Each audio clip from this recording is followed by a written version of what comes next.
Hi, good afternoon, and welcome to our panel. My name is Alexis Lazari, and I'm an attorney here at Manzuri Law. As many of you know, March is Women's History Month, and we are very proud to be a women-led firm, and we wanted to kick off Women's History Month by hosting a free informational panel.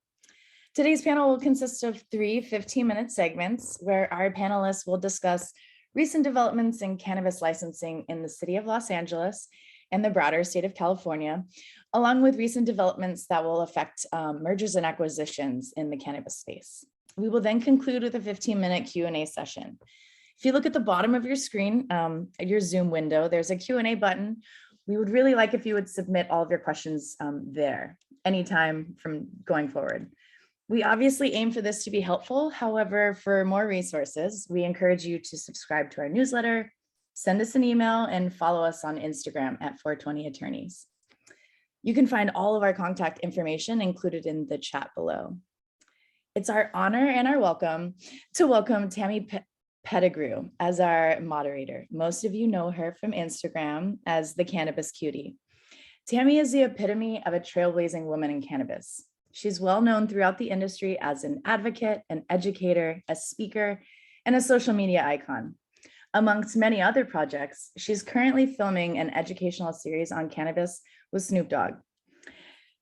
This panel is being recorded. However, attendees will not be able to utilize their microphones or cameras. So again, submit your questions in the chat, the Q&A. Without further ado, it's my pleasure to turn things over to the Cannabis Cutie.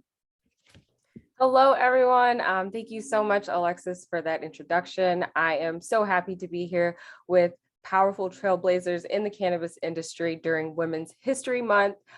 So before we begin, I am going to start with an introduction of all of the panelists today. And first, we will start with Maytal. Maytal Manzuri has been trailblazing cannabis and hemp legal issues since 2005 and is the managing partner for Manzuri Law. Maytal established her law firm 12 years ago and is one of the first cannabis and hemp business attorneys in California. Maytal enjoys the practice of cannabis law, but even more thrilling is the constant learning that's involved. Cannabis is an ever-changing industry that is constantly evolving. This is both humbling and exciting as it requires the ability to always push forward. Her drive and passion comes from being a working mother with 3 small kids. Maytal currently serves as board member for the International Cannabis Bar Association, is an executive community member for the Los Angeles County Bar Association's cannabis section. If you haven't already picked up on it, Maytal is devoted to 2 things, family and cannabis. So next, we have An Chi. With a decade of legislative and regulatory experience at California State Capitol, An Chi Su works as a policy consultant and licensing specialist to help Manzuri Law clients better understand state cannabis laws and proposals and navigate the state and local licensing systems. She draws on her research and analytical skills developed during her graduate program in bioengineering to develop and promote forward-thinking policy proposals to better California's cannabis industry. Her work in the cannabis industry began in 2015 when she staffed the Medical Cannabis Regulation and Safety Act for former Assembly member, now Attorney General, Rob Botna. Since then, she has worked with hundreds of stakeholders involved in the industry, from startup entrepreneurs to labor unions to environmental advocates. Her top priority is to establish policies that promote social justice and equity for the California cannabis industry. And finally, we have Amber.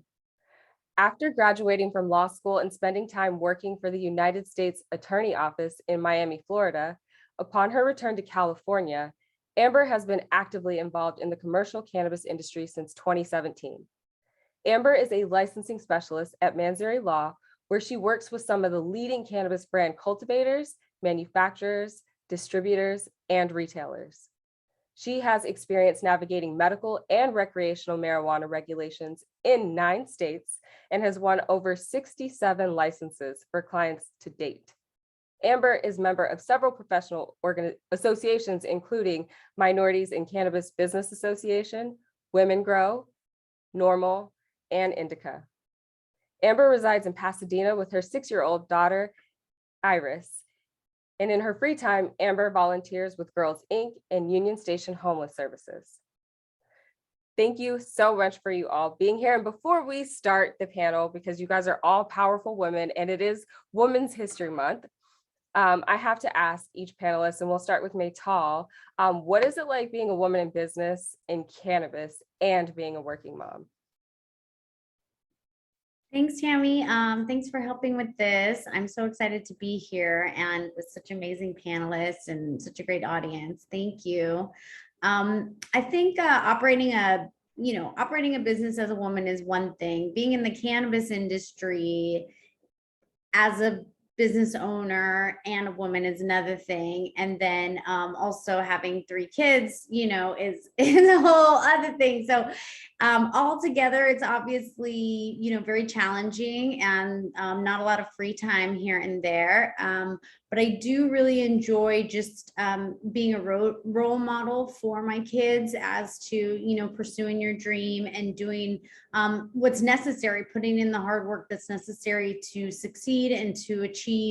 And I'm so proud every day when I come to work. We do such wonderful things in the cannabis space, including stuff like this seminar, educational content, all the folks that we get to work with. So it's really inspiring, and it's also challenging. It still is a male-dominated industry, and being a lawyer with 99.9% of our clients are male.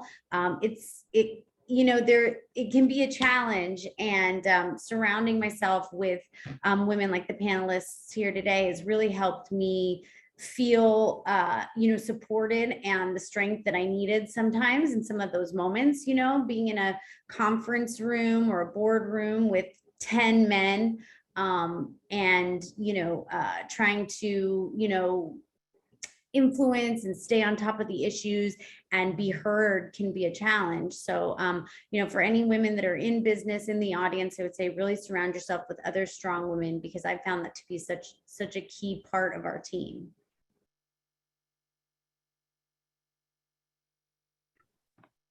Thank you for that answer. And I love that you attribute surrounding yourself by other powerful women to help manage and balance all of this. That's incredible. And that's, I think, one of the beauties of being a woman. We can lean on each other for these incredibly complex experiences. Yeah, and we should. Mm-hmm. Amber, how about you? What is it like being a woman in business who has to balance motherhood and the complexities of the cannabis industry?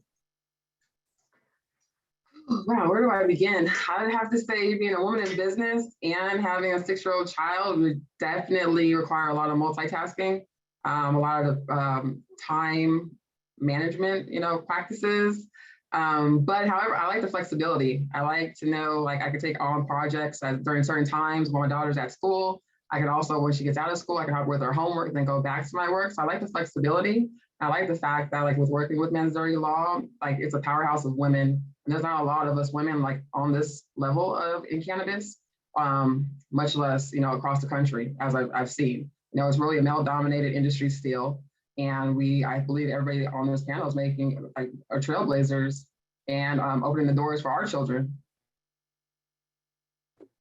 Right on. Thank you so much. And I love that, again, because you guys can empathize with each other's lives. Then it is possible to say, hey, I have pickup and homework. I'm going to be offline from this time without it being such a big deal versus like a traditional male dominated space. Anchi, what is it like to navigate the complexities of this industry with everything else that you have to deal with being a superwoman? Thank you for that. I mean, I think it's a lot of what Maytal and Amber already said, where you're making family work-life balance is just really complicated. I think one thing that I've had to prioritize, and other strong women around me have helped me with that, is taking time for myself and making sure that my needs are also met in order to be able to serve all of the people that I am responsible for, whether it be my 2 young kids, my family, my husband, I suppose, but all of the clients that I end up working with. I think that that's super important to make sure that you maintain your own balance and not get too bogged down. And I also think surrounding yourself with folks that kind of can get rid of the idea of like imposter syndrome or, any of the sexist kind of themes that surround yourself within policy and politics, I think is really important. So like you were talking about, lifting people up to make sure that they know that they belong there and can do this kind of work as well. Thank you. And I think that's great advice for any woman in anything. We're so accustomed to taking care of everyone that we forget about ourselves time and time again. So that's great advice. All right. Well, now that we're done with our introductions, we will walk right into segment 1, and that is the state licensing portion of the panel today. So we will start with Amber. What is the current status of licensing in California? And I know that in other states, it's a bit of a simpler process compared to what California has to deal with. So if you could explain that. Sure, that's a great question. It's a loaded question, and I could talk about this all day. However, I know the audience doesn't want to hear everything, but what I'll do is I'll provide a macro level of our different licenses, the application process, explanation of the difference between a provisional license and our annual license. And then if we answer any questions after that. So what I'll start off with is how many licenses are out there right now. California, we're a big state. So to date, we have 907 retail licenses, 389 delivery licenses, about 901 manufacturing licenses. We have about 8,756 cultivation licenses, almost 1,100 distro licenses, and I'll discuss the types of distro. There's two different types of distribution licenses. And then we have about 155 type 13 transport only licenses. With our testing, our testing allows, we have about 48, and then event licenses, which there's also two different types of those. We have about 50 or 51. So those are our numbers that we have to date. There's a lot of room, there's a lot of growth in this industry for, of course, more operators, but it depends on who you tell, if you're a cultivator and things of that nature, but we definitely have room for more, I believe. So I would like our types, so I'll start with I'll group them. Our retail licenses, we have a type 9, which is our non-storefront delivery license. So that's like different brands, like say like Ease or Amuse or, Green Goddess, things like that deliver like straight to the consumer. That's our non-storefront license.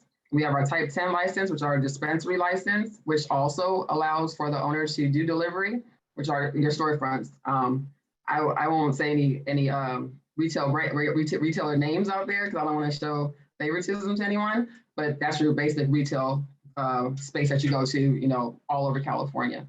Next, we have our distribution licenses. And there's two types of distro licenses.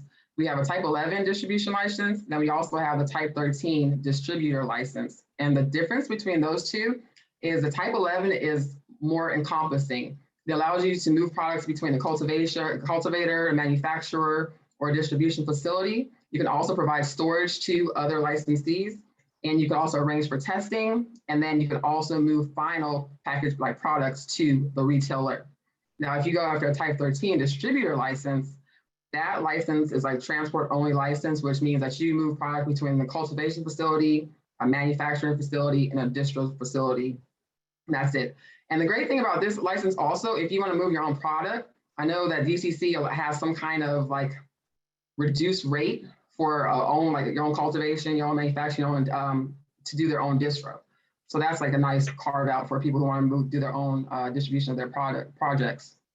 And then next, I'll discuss our manufacturing licenses. We have about, we have 5 different distro manufacturing licenses. And the type 6 license is a non-volatile extraction license. And what that means is that you're not going to blow something up. You're not dealing with flammable gas. And you have a type 7, which is our volatile extraction. That's when things are flammable. That's when, you can blow things up. Then we have a type N license, which is an infusion only. So that's people that, licensees that want to do like edibles and things of that nature, or pens and things like that. And we have our type P license, which is for packaging and labeling only.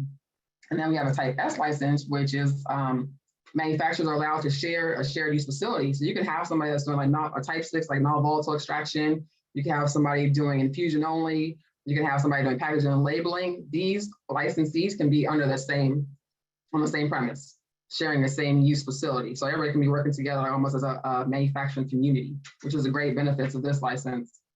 I'll briefly go over our cultivation licenses. So there's 3 different types, really. in the broad spectrum. We have outdoor, which we know is like no artificial lighting. We have indoor, which uses artificial lighting. We have our mixed light, which are like our greenhouses, our hoop houses, our glass houses. And then there's different types within these licenses. And the DCC broke it down. You have a specialty cottage. I think that's up to 25 immature plants. Then you have a specialty, which is like 50 and over. We have a small license type, which is like 5,000 square feet. You have the medium that starts at 10,000 square feet. We don't have a large as of yet, but by January 1st of next year, they should be issuing large cultivation license types. And with that, we also have our nursery license, and then we have our processor license. And let's see, I only have a couple more. I have event licenses. So in event licenses, you have an event organizer, that's somebody who's hosting cannabis events. And then you have a temporary cannabis event license, which is for the event itself. We have our testing licenses, which is a type 8 license. And then we have our micro business. And that's a type 12 license, which means the cannabis business would be doing like three activities at the premises. So you can be doing cultivation, you can do manufacturing, you can do distro, or you can do retail. And that's a micro business. Okay.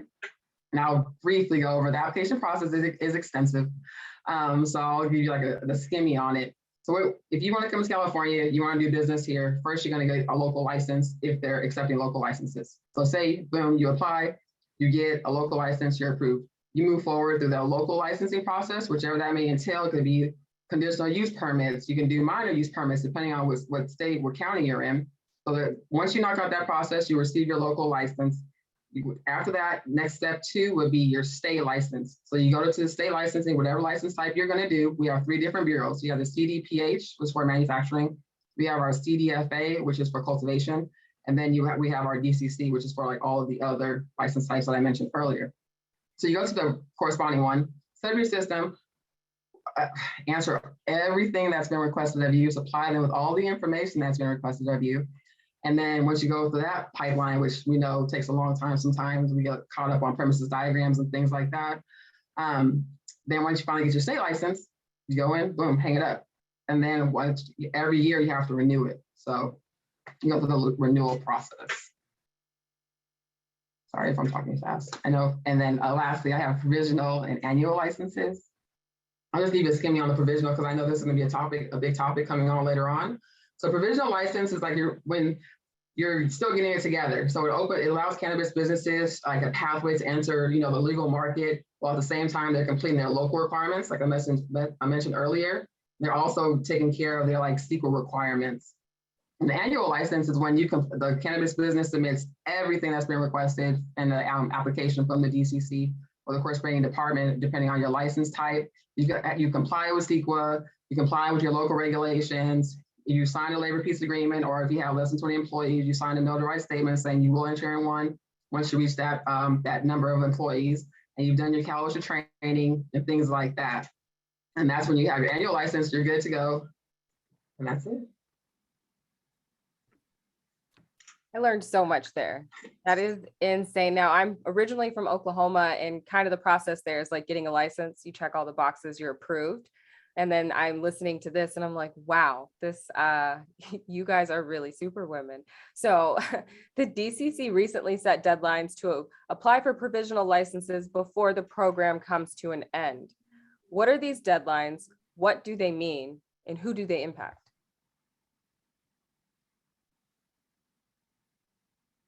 Maytal, can you answer that one for us? Oh yeah, just trying to find the unmute button. So the deadlines is something that we've been talking about for a long time. They came out relatively recently, and there's been a lot of confusion about sort of what these mean, who they apply to, and what the purpose of them was. So I think it's just kind of important to think about sort of the beginning of the licensing scheme within the state. The first types of licenses that were issued were the temporary licenses. And then after the temporary licenses, those were essentially just kind of band-aids to try and get, the unlicensed market licensed as quickly as possible. There was a lot of very flexible rules and regulations just to get folks out of the unlicensed market and into the licensed market. There was kind of like this, get your temporary license, and I think the deadline for that one was December 31st, 2018. I think so. So like by Jan 1, 2019, I think was the date, but it's been a long time. So that's when the temporary, you had to register with the state to get the temporary, and those sort of requirements were lesser. Then we kind of graduated into the provisional realm, which was like a step up from temporary, but not exactly annual. And so the ability to apply for a provisional license has certain requirements you basically have to comply with on an ongoing basis. But now the state has said, okay, enough with the provisional licenses. Now we're going to put a deadline on those, and you're only going to be able to apply for an annual. So the deadlines that are currently set are very soon. The March 31st, 2021 deadline is in 3 weeks exactly, 2022. You have to submit your application for manufacturing or distribution or retail or non-storefront retail by March 31st, and some cultivation licenses. The exception to that is if you are an equity license, you have an extra year. And then June 30th is the application deadline for smaller cultivation licenses that are non-equity. Anybody who is an equity cultivation license has an extra year. So that's kind of the deadlines that are coming up. Local equity is defined by the state. The cities have their own definitions. We've talked to LA about their definition. There's some controversy there. But that basically just applies to tier 3, phase 2, which we can talk about later. But the provisional deadlines, so if you are a non-equity applicant, you want to conduct anything other than small or medium cultivation, your deadline is March 31st of this year, so in 3 weeks. And then for cultivation, it's June 30th. And then you have to actually get the license within 3 months of that application. And the state doesn't have to give you the license. It says that they may in their sole discretion. So, it's kind of like, not 100% guaranteed, but if you have a complete file, it's our understanding that you will be given the provisional. So that's kind of the summary, the high level summary on the deadlines. These were largely motivated by CEQA, which we'll talk about as well, the California Environmental Quality Act, which has certain requirements that these new businesses have to comply with. And many cities have been very slow to comply with CEQA. So, we've got additional pressure here for that reason. Okay, so I'll ask this one to Anchi. Actually, can you explain what CEQA is and why it's such a long process? Yes, I'll give you a little bit of a political flavoring as well, as Maytal alluded to. So CEQA is the California Environmental Quality Act.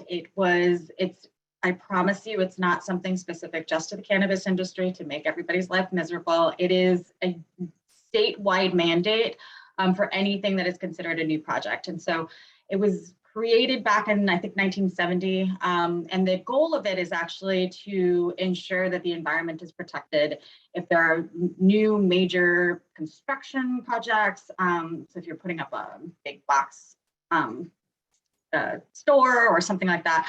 But it impacts everything. So schools and churches and everything. And so the basic idea is that government agencies are required to look at anything that's considered a project. And a project is anything that could have a direct physical change to the environment or can provide an indirect physical change on their environment in the reasonably foreseeable future. It is a self-enforcing or sorry, self-executing statute. And that basically means that there's no one enforcement agency that's going to go and like lay down the hammer. So all of the public agencies, both state and local, they have to keep the enforcement and make sure that there's oversight, and basically tell the public if there's going to be an impact on the environment and what those impacts are of a particular project that's proposed. And so this actually opens up the doors for not just the locals and the states to talk about it, but also if there are public organizations, community-based organizations, just neighborhood groups that are against a particular proposal, it invites them to basically speak out about these proposals and then potentially stop them. So you'll see a lot of lawsuits that come up that are trying to stop particular proposals. For the cannabis industry, as Maytal talked about, the environmentalists were actually, the CEQA guidelines got delayed, or the deadlines got delayed a couple of times just because the industry's trying to get on its feet. The department's trying to figure out what it's doing with licensing. And so they got extended a couple of times. At this point, the administration made a deal with the environmentalists that, this is going to be the drop dead deadline, hence the upcoming deadlines for the provisional licenses. And so right now, if you're looking to try to get into this, you are hopefully going to be able to qualify for an exemption. There's two types of exemptions that are allowed. There's statutory, which doesn't apply to any of the cannabis industries, but there are some projects that it doesn't matter what the environmental impact is, they get exempt. But then something that you might fall into is a categorical exemption. You have to check in with your planning department on this because it varies depending on the locals. But if you have an existing building or your construction that you're proposing is really minor, you might fall into the category of an exemption. So it just depends on where you're at. If you don't qualify for an exemption, you have to go through a long process to make it short. But if there's an initial study that you have to go through, and these costs, up to tens of thousands of dollars to look at what your potential impact is on a particular area in the environment. And then they might end up saying after these initial studies, okay, there is going to be no impact. Or it might be a mitigated negative declaration where you're saying you won't have an impact if you change your projects in this list of ways. Or they might say we actually need more information and you have to go through this whole-blown environmental impact report, which is a really detailed review of how the impacts of your project are on the particular area. So I saw in the chat or the Q&A, what should provisional licensees do right now? First of all, if you have your provisional license, great job, you're off to an awesome start. If you don't have one yet, please start that process to be able to get your provisional license and avoid having to deal with CEQA before you get your license and start operating your business. The city of LA hasn't really figured out what it's doing for CEQA. And the state right now doesn't have a specific process, but you can start preparing some of the information that you need in the regulations. And I won't go over all those details in this moment right now, but you can figure out information about like the amount of power that you're using and getting pictures of your vicinity and talking about how many employees and the power needs that you have for your project. So there's a lot of like utilities information that you'll need, and you can start gathering that as kind of a prelim for your CEQA. But yeah, it's expensive, and hopefully you qualify for an exemption. Wow, thank you for explaining that in depth. And I know everyone that is watching currently, I know we're getting through a lot of information really quickly.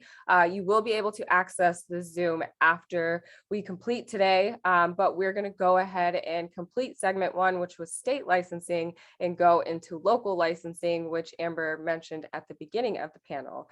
So Maytal, how many, or actually, what is the current status of licensing in Los Angeles?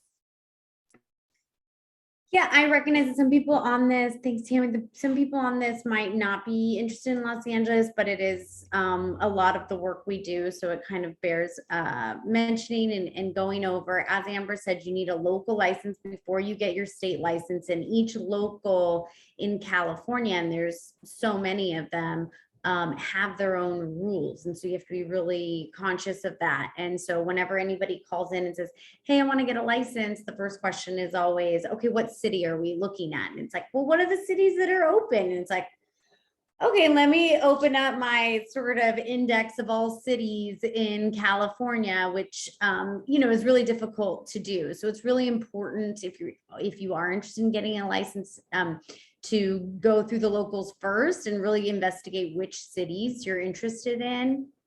And of course, folks like us can do that research for you, but usually by the time the licensing application becomes available to the public, it's kind of too late for you to get involved then. So it's important to stay sort of on top of it.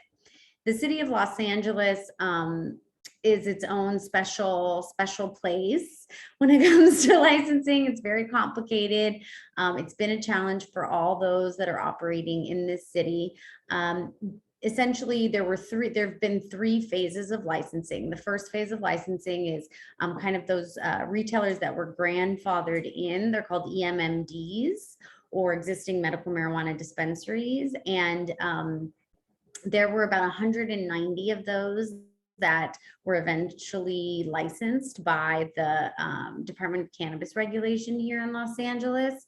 And some of those folks were also engaged in cultivation, manufacturing. All those activities have been grandfathered in for those folks. They enjoy certain zoning grandfather clauses, and that was phase one. Some people refer to them as pre-ICOs as well. Phase two, this was the non-retailers that were sort of grandfathered in as well in the city of Los Angeles, and that was in 2018. The city decided to grandfather in these non-retailers in order to not disrupt the supply chain for the retailers.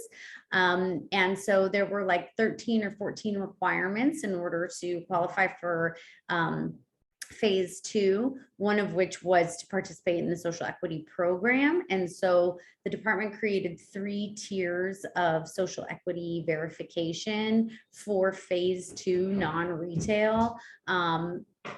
Without getting into too much detail, the basic difference is tier one is a 51% owner is a social equity applicant that's been verified. A tier two is a 33 1/3 social equity applicant that's been verified, and tier three are folks that are serving as sort of like an incubator, and that program has not been very successful by the department's own admission. And that was phase two. That's manufacturing, distribution, cultivation, and testing. Phase three was the retailer round. That was very controversial at the time. It was a race to the starting line. Initially, the department licensed 100 retailers, or they deemed them eligible for further processing, which is another way of saying that they can move forward in the process. There was a lot of controversy around this round, so eventually the department deemed another 100 eligible for further processing. These were all social equity applicants. So there are 200 that have been deemed eligible for further processing in phase three, round one for retail. As of October 1st, 2021, all new applicants essentially have to be social equity in the city of Los Angeles, other than manufacturing and distribution.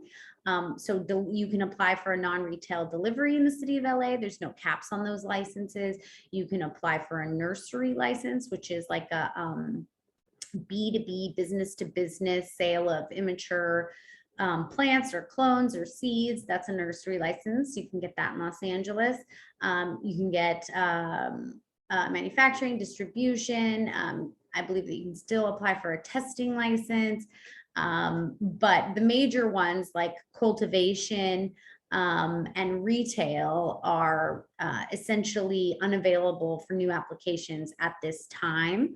There has been discussion about developing what's called a PCN process, or a public convenience and necessity process, for applying for cultivation and retail. That has not been put into the regulations yet, and we're not sure if or when that will happen. One of the questions that we received, I think, was about round 2. It's a popular question. So the department is supposed to issue another approximately 150 retail licenses in what's called round 2. But in order to qualify for round 2, you need to be re-vetted as a social equity applicant under new criteria, which has not been fully fleshed out. The department has said that they are trying to get a new sort of verification process established this year. There's a lot of changes at the DCR, as some of you probably have already heard. Executive Director Kat Packer has announced her stepping down from the DCR, and so we'll see how much productivity we see this year. But their goal is to open up the next verification round this year. Let me see, did I miss anything in that? So that's the current breakdown of LA. As far as numbers go, I don't think we have exact numbers. Like I said, there's about, including those folks that were licensed or deemed eligible for phase 3 round 1, there's about 220 retailers right now that have temporary approval in the city of Los Angeles that can operate. There are probably another 150 out there that are still trying to get open for one reason or another. I could go on. This is all I do all day, every day, but that's kind of the macro 30,000 foot view. Okay, thank you for that. I do have a question, and I'll direct this one to Amber. How do the state deadlines that Maytal spoke about in segment 1 affect LA operators in other cities? Yeah, Amber, do you want me to jump in, or you want to take it? Yeah, sure, you can. The deadlines, the way that they affect LA operators is kind of multi-layered, but so essentially the one kind of thing is if you're relocating, so you're getting a modification for your relocation, you don't have notice of local compliance underway. So what that could mean is that you could miss the state deadline. I think, there could be some very creative sort of like work done to make sure that you meet the deadline, but that's something to consider. Social equity applicants, because they have that extra year, are not as harshly impacted by the upcoming deadlines. One thing that has come up is that the phase 2 tier 3 social equity qualification was so different from tier 1 and tier 2 that the DCR is not going to confirm that those folks comply with local equity rules. But the state may, in its own investigation, our review of the state's local equity applicant definition has the analysis has come back that they should be granted this equity qualification and get this extra year. We've reached out to the DCC local equity department to get clarification and confirmation, but that is our current understanding. But for those of you that are, non-social equity manufacturing or distribution in the city of Los Angeles or anywhere else, you are subject to those March 31st and June 30th deadlines. Okay, and I know we spoke a little bit about how many licenses are available, but Anchi, can you explain a little bit the scoring and the lottery and how all of that works? Sure. So, I mean, it's really for the retail applicants that we're going to, or that on that side, because there's been so much, I guess, tension on how many applications and licenses that they're going to be giving out. So For the retail licenses that are still available, there will be a lottery for the social equity applicants. So that means anybody that actually gets all of their information in by the deadline, they'll be able to pull from that. So slightly better process than the race to the finish line by 10 a.m. or whatever the deadline was before. But again, there will be the option to be able to do the public convenience and necessity route once that all gets sorted out. And what's the anticipated timeline for how that works for that process? I have to defer to Matala to that, on that actually. The timeline for round 2 is the question. For the types of licenses that are going to be accepted by the city. So we know like the difference between social equity applicants versus non. You talked about how many are going to be issued. So the process of the retail licenses could be the lottery system, but how long does all of that take? What does that look like for somebody who's in that process?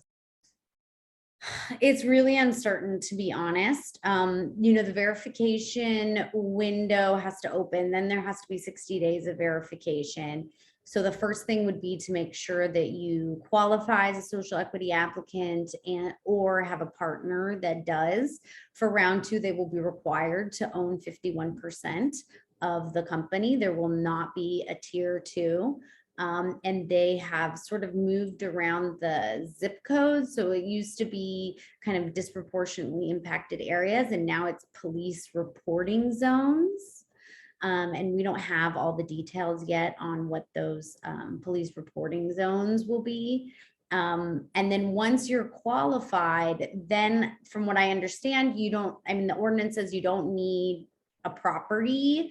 You just need to be verified. So presumably everybody will put their name in a hat and 150 names will be pulled out. During the previous round of social equity applicant verification in the city of Los Angeles, I think there were about 1,600 folks that qualified. So I don't know how many there will be in round 2.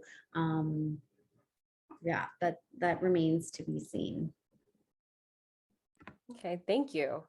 Well, is there anything that you wanted to add to local licensing before we move on to our final segment? And then also to our friends in the audience, if you have any questions, make sure that you're submitting them in that Q&A box down on your bar. That way we can get to it at the end with our final Q&A segment with the panelists. So if we have nothing else, we will move into our final segment, which is mergers and acquisitions. So I will assign this question to Anchi. In the first 2 segments, we discussed how companies can enter the cannabis industry by applying for licenses. Is it possible to purchase an existing license instead? Well, so first of all, thank you for that question. So licensing in California are non-transferable. So you can't just give them to someone else. You can't just necessarily sell them. However, the technicality is you can buy and sell entities. So it's very advisable to actually apply for your license through an entity option rather than as an individual. There are a couple of ways that this can happen. And I'm going to talk about the state first, because that's kind of the one that applies to everybody. And then I'll talk a little bit more about LA specifically. But you can do it either, you can do a 100% transfer of ownership, or you can do it kind of piecemeal. If you decide to sell 100% and just get your hands rid of that, or you've made the deal as a buyer to take everything on it and 100% in one full swipe, the operations, if they were already operating, have to stop for a while until the state actually looks at the owners and make sure that they meet all of the qualifications of owners. However, if you decided to go kind of piecemeal, as long as you keep one of the original owners on as an owner, you are able to transfer some of that ownership, say like 80%, to the new entity, keep that last 20% on, and you can continue having operations, which is a really great way of continuing to keep things moving as they're kind of looking at your application process. If you decide to go through the process of transferring ownership, you do have to notify the state within 14 calendar days. So all of those notifications are really important. And you also have to make sure that you tell both the state and the locals. In LA, there's a specific modification process that you have to go through, and it actually comes with some fees.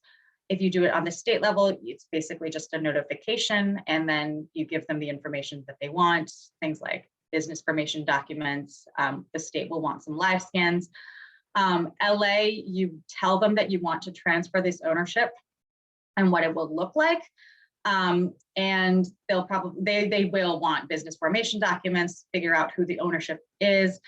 You will have to pay at least, I think it's $542 just to say that you want to do this change. But then in addition to that, once the review is complete, they'll charge you another couple $1,000s. I can't remember the exact number, but in order to make those change requests. And so if you, once again, if you're doing the 100%, you would have to pay that just once. If you're doing the kind of piecemeal, you have to do that twice on the local level. So those fees would be paid twice. And the one thing to be careful though about this is just specific to LA. In other jurisdictions, I know that just if you want to transfer ownership, it's just not possible. In the local ordinance, they don't allow you to do so. So you want to make sure that you check what those local rules are before you do so. Some jurisdictions will allow you to do it, but you have to submit a new application no matter what. So it just really depends. So you can get people like us to help you out. Yes.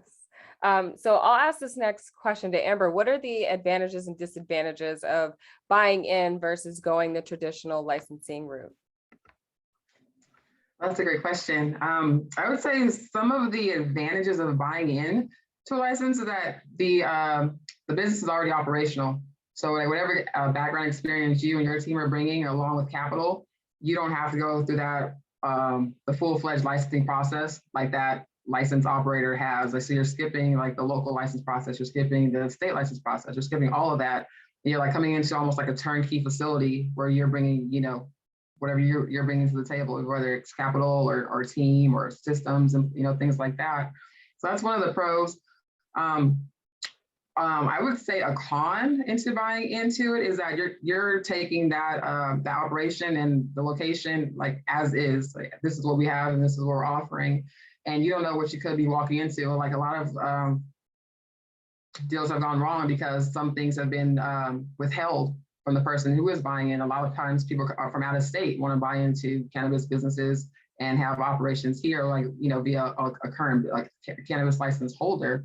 So you don't know what's actually going on at the facility. Sometimes if you're not here in California, sometimes you could be here in California, you still don't know what's going on. Like if you have a cultivator that's supposed to be, you know, turning over a certain amount of pounds of lights, you know, per month, and they're coming up short, and there's something wrong with the inventory tracking, there's something wrong with your record keeping. You know, there's so many different variables, and so many different systems in place at each one of these facilities that you as a buy-in need to understand what's going on and have a thorough understanding of like how the system is run or get caught up to date. So it's almost like people are playing catch up unless they're already in the industry. So I'd say that's one of the major cons of buying in as opposed to going after your own license. The benefits of going after your own license is that, you know, you secure the property, you get the local license, it's you and your team or you and your business or you and your partners, you do the state licensing, it's yours and you own it. And then from that point, you can, you know, decide what you're going to do. Thank you. I'll assign the next question to Maytal. So how does an interested party go about finding and purchasing an existing cannabis license? As far as actually like finding one, you know, there are many places where there are like active listings for businesses for sale. Some realtors, some just, you know, folks that call themselves brokers, either officially or unofficially, have like these listings, good old fashioned networking, that kind of thing. That's generally the way that these, you know, these businesses are bought and sold. the price point is always interesting. Like people always ask me, like, how much is my business worth, right? So there are these valuation companies that you can bring in that would do a formal valuation of your cannabis business. And while that's really ideal, it's not always attainable just because those services are quite frankly very expensive. And if you have a smaller operation, it might not make sense for you. There's also those that just kind of say that the market determines the price, right? So we've seen kind of like consistent numbers throughout the years as the industry has kind of changed and shifted. I remember when I, first started practicing in this space over 10 years ago, someone wanted to sell their retail license for $1 million. And we thought that that was crazy. Like, who's going to buy this business for $1 million, And then similarly, it was like 4 million, and now it's like 12 or 20 million. It's really the market. Some folks say that a phase 3 round 1 license, the license itself is basically worth $1 million. That's kind of what we're seeing on our end right now at this timestamp in the market. Obviously, with the provisional deadlines, coming to a close here, a license, like Amber said, that's already operational or already has temporary approval are probably going to be more valuable, I would say. It's interesting though, because a year ago, for example, a cultivation license was like so in demand. Every client wanted a cultivation license. We were searching, so the demand was really high and the supply was really low. And the market for flower was really high. Like the price of a pound was really high. So that kind of influenced it. Now, we sort of saw those prices bottom out through the end of last year. So that also impacted sort of the desirability of buying a current cultivation license, and now it's bouncing back up. So it's kind of always like sort of swinging in one direction or the other. It is, like a valuable asset regardless. I do believe that, but as time goes on, who knows, what that framework will look like. But if you are looking to buy or sell a cannabis business, the number one thing you have to be ready for is due diligence. So if you're the seller, you got to have your corporate documents lined up. Your licensing has to be squeaky clean. I can't tell you how many times, someone comes to me like, can I hire you? I have a buyer, we're ready to go. But what they've represented to the buyer is slightly different from like the accurate kind of picture of what the licensing status is. And that can really ruin a deal. And I've seen it ruin many deals. So if you have any interest in selling, and most people do, you should make sure that your corporate documents are lined up, ready to go, and your licensing status is active and clean. You have a clear record, no business disputes, no owner lurking in the shadows that's going to come out and say that they own half the business, right? So I think that's due diligence and making sure that everything's lined up, and then you obviously want to have consultants or experts kind of help you with this process. I would say that a lot of times I see deals kind of fall through also because there is no like letter of intent or anything written out from the beginning that lays out the broad terms of the parties. These guys will just do a handshake, write something down on a napkin, and deal with it later. And that can obviously go really, really bad. So just a simple 1 or 2 page document that says like, this is the price, these are the payment terms, any other special terms or considerations. Remember that for licensing purposes, you cannot transfer a license, you can only buy a business. And then that business can't remain operational if you remove all of the current owners. So it's often required to do a 2-stage ownership transfer. We obviously have procured and maintained hundreds, probably amongst the 3 of us here, like thousands of licenses in the state of California and throughout the country. And so we can really kind of help guide you through that process, which can be a difficult process. What services does Mansouri Law offer for people who are interested in mergers and acquisitions? How I guess more in depth, how could you help with that? We do the, we can go from the start is when it's ideal is to draft the LOI, get all the major terms hammered out. So there's no surprises when it comes to drafting what we call the definitive documents, so the actual purchase agreement and the corporate documents. And then guide you through the whole due diligence process, negotiate and advocate on your behalf so that if you're the seller or the buyer, that the terms are as favorable to you as they can be. And then we also obviously help with all the ownership change stuff. And everyone on this panel has had so much fun doing that, both at the local and the state level. So I think that's really where we shine, is keeping the regulatory framework in mind when structuring the transactions. Awesome. Well, that I believe completes our 3 segments. I hope you are getting your questions in, because now is the time that we're going to begin our Q&A. Our first question is directed to Anchi. Is there a plan to reduce taxes throughout the entire supply chain?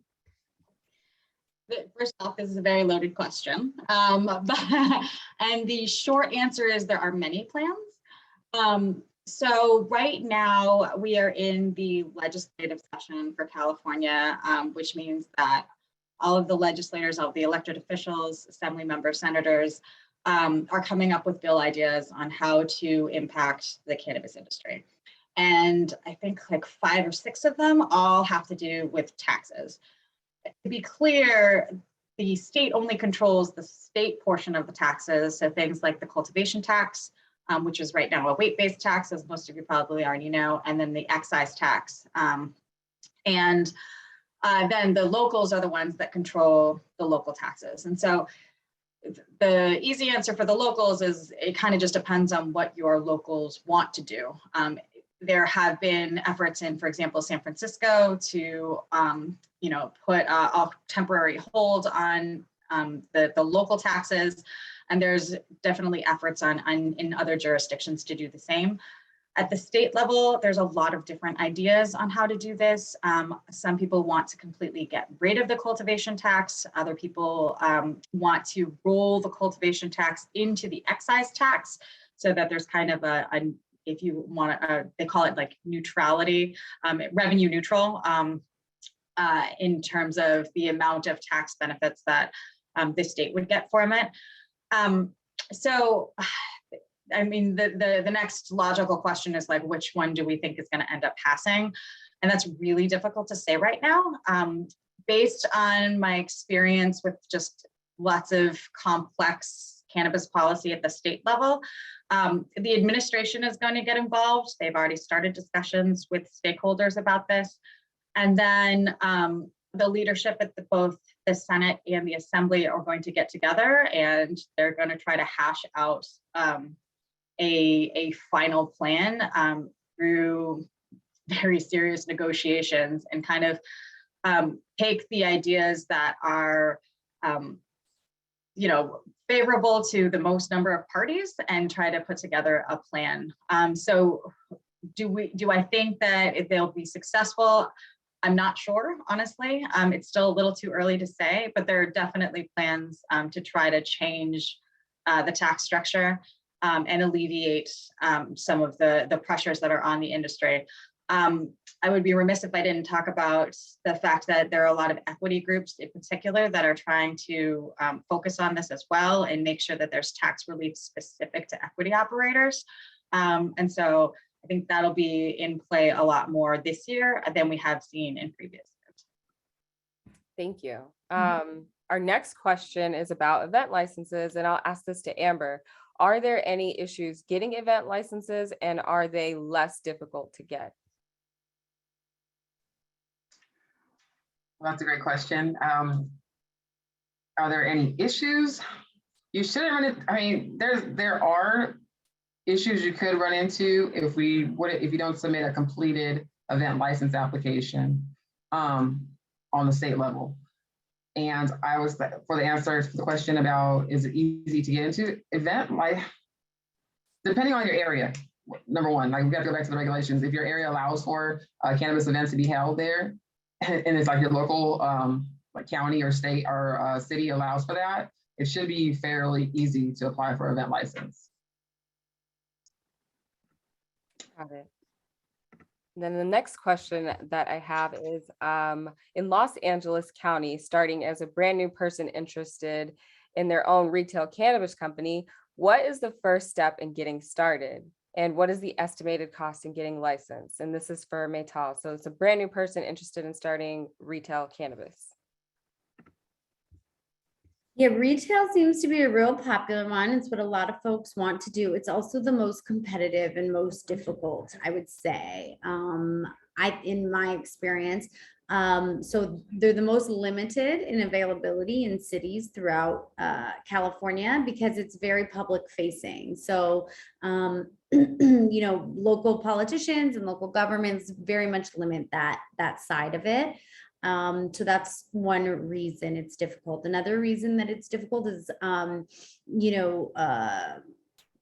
I think, the biggest barrier to entry. And then from a capital startup perspective, there's an argument that it's less expensive because you don't need the equipment or, you know, any of the manufacturing or any sort of highly skilled personnel.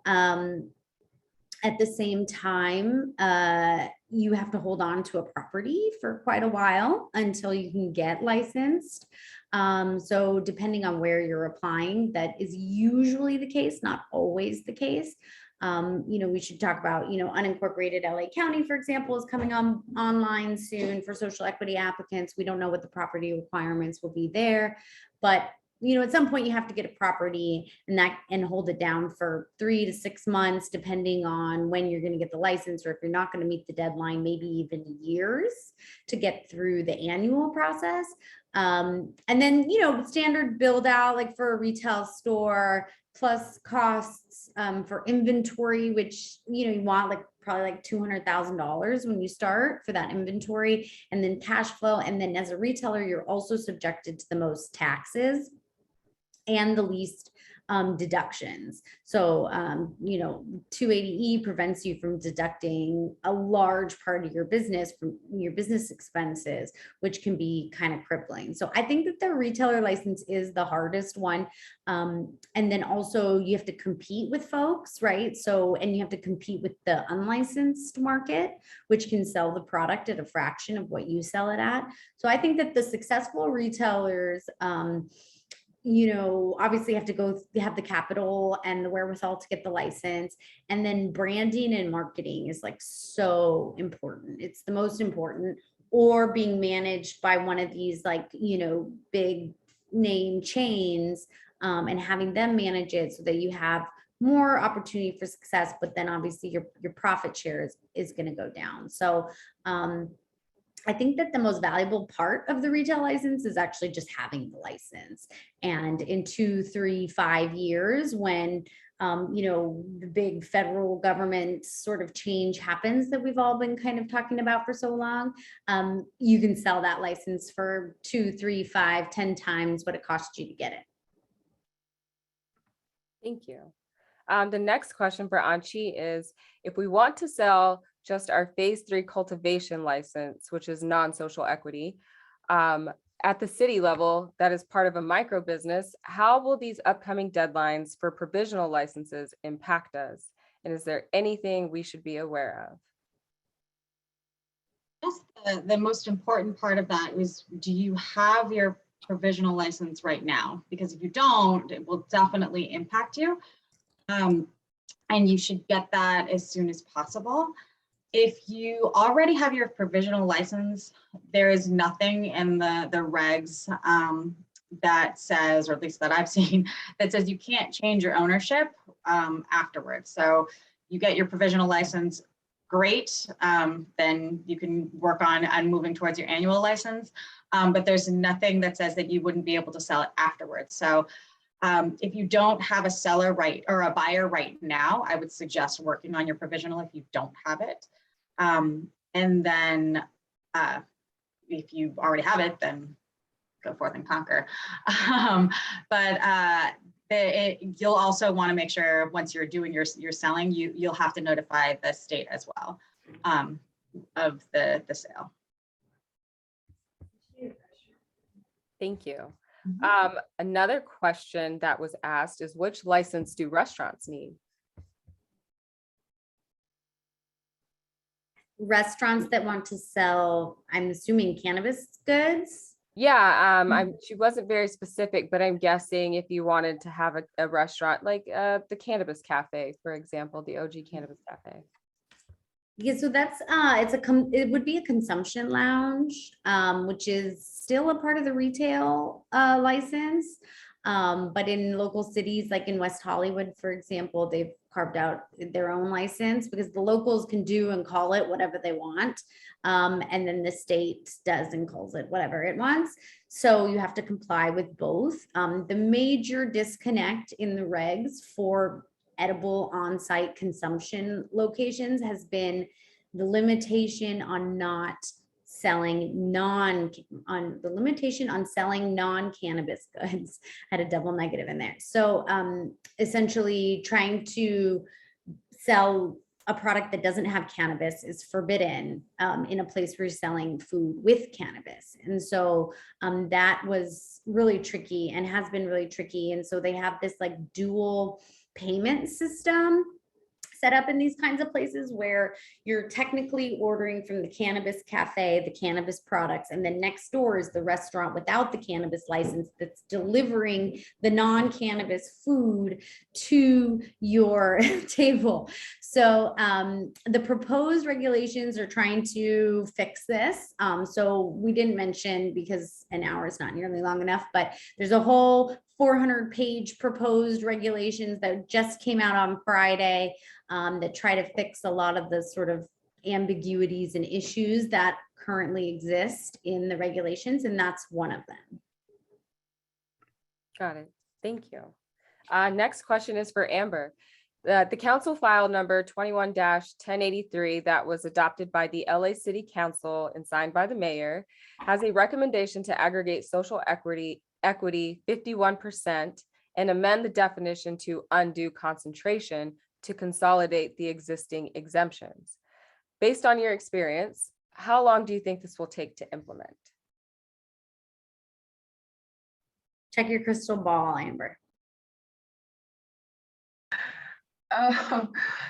Well, I mean, honestly, I would anticipate, I don't know, maybe eight months,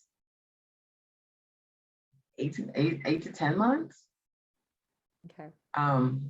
We really don't know with the DCR, honestly. So I would say at least 8 to 10 months. Okay. Yeah, I think that the city attorney is supposed to come back with an ordinance, maybe this month, even maybe this week, but doubtful, that implements some of those changes that were adopted.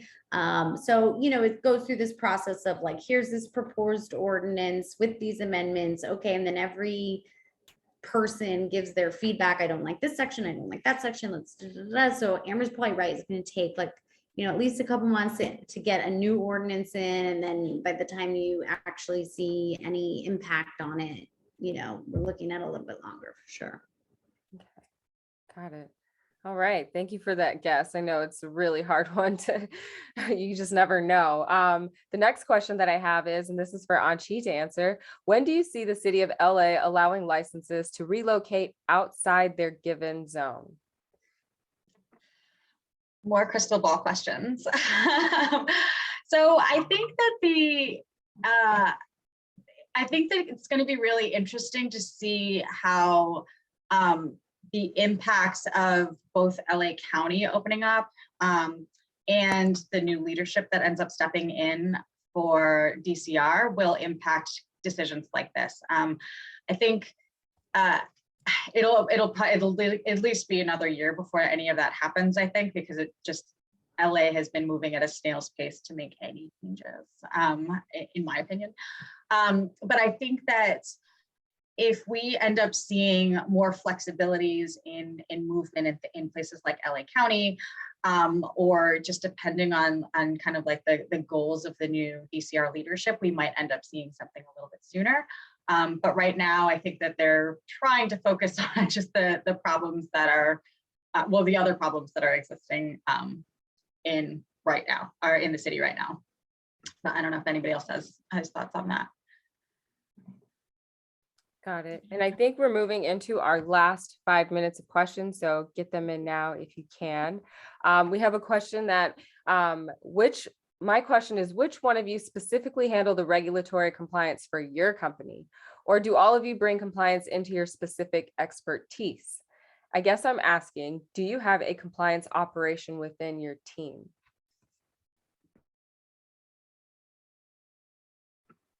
We'll go on Chi with this one. I'm sorry, I missed part of that. Can you repeat it? Do you have a compliance operations within your team, since you guys handle so many regulatory compliance issues? Do you guys have one for your team specifically? Oh, in Mansouri?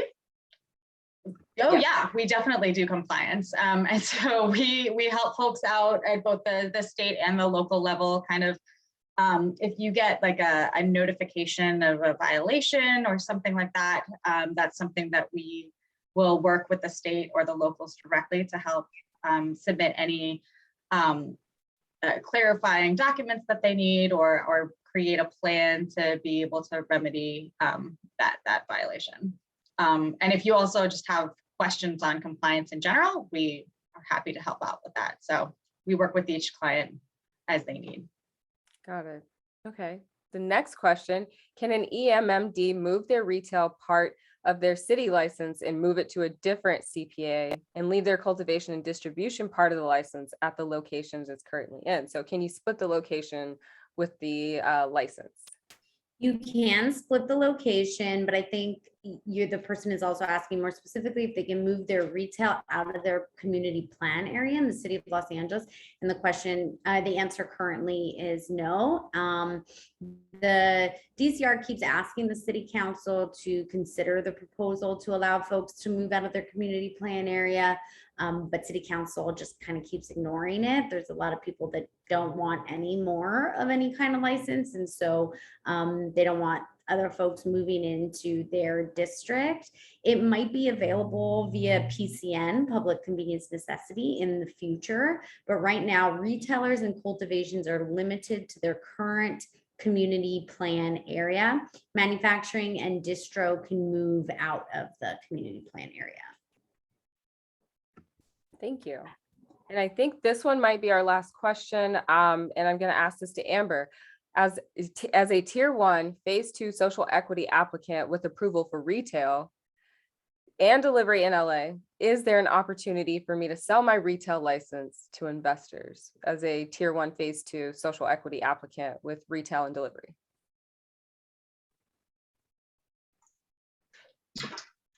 I think we addressed the issue with selling your license, quote unquote. I think, and she was speaking about selling, like not selling, but the way of like buying into or doing management agreements or partnership agreements with the person you want to, what was the question? For me to sell my retail license to investors. So yeah, so there's different ways to structure that. And I know Mattel and she work more on that aspect of it. So maybe they'd be able to address this question better. What was the question? Is it the sale of the business, or what was the question? Sorry. Yeah, the tier 1 phase 2 social equity applicant.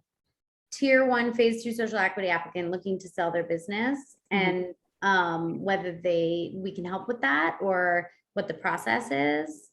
They just can't, is there an opportunity for them to sell their retail license to investors? Sure. Yeah, there's so depending on if you own the license 100%, then you own the business, you would just sell the business. But if it's a phase 3 retail, you have to maintain a social equity status that is the same. So it would have to be, there would still have to be another tier 1 on the license. If you are looking to sell a phase 2 license, a non-retail license, then you could downgrade to a tier 3 and sell it to any investor. But if it's retail, you have to maintain 51% or sell it to another social equity applicant that's going to have 51%. And if it's non-retail, then you can sell it basically to anybody. All right, I hope that answered her question. I think that is the end of Q&A, unless there are a few more questions in there that the moderators would like to, or not the panelists would like to address. But this was a very informative panel during a very powerful month with amazing women in the cannabis industry. If you have any questions about licensing, mergers, acquisitions, state licensing, deadlines, rules, this would be the firm that you would contact and who could assist you. Not only are they incredible lawyers who are experts in this space, they are women who know how to manage a lot of things, which counts for something. Make sure if you have any questions to email them at info@manzurilaw.com. Check out their website, their amazing Instagram, and any other questions can be directed there. I have been your moderator, Tammy. I hope you learned. I learned so much. And I hope to find you guys on Instagram or reach out to me at my email at tammy@thecannabiscutie.com. That is all I have. Thank you, ladies. Thank you. Thanks, guys. Thank you.